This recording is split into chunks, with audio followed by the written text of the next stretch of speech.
Hello, I'm going to discuss the origin and history of the English language.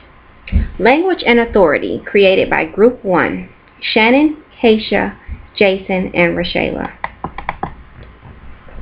In 449 CE, medieval scholar Venerable Bede reports that Britain was invaded and settled by three Germanic tribes, the Angles, the Saxons, and the Jutes. This map shows where the three tribes came from and where each settled. The Angles and the Jutes were from Denmark and the Saxons from Germany.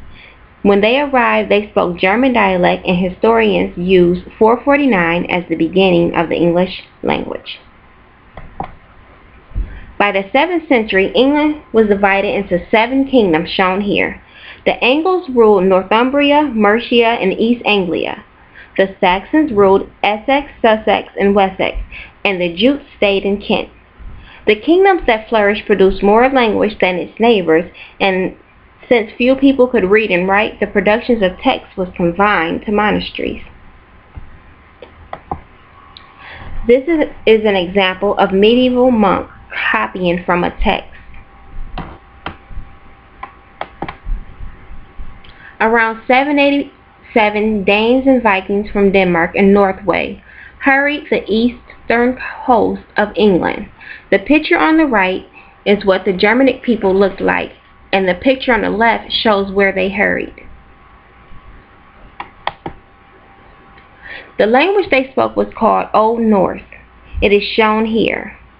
In 787, the area shown in the previous slide was designated the Danelaw in a treaty by King Alfred because he knew he could not win against a Dane attack.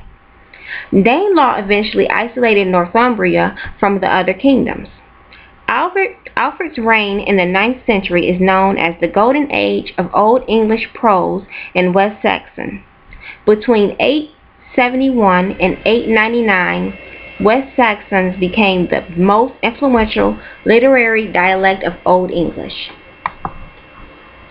By the 10th century, a new literary strand had emerged. It was created by Elfric Abbot of the monastery of Ensham. Elfric was a prolific writer who was thought to have written several books of the Bible by the 11th century. His language was the literary language of England. That concludes the introduction of the origin and history of language.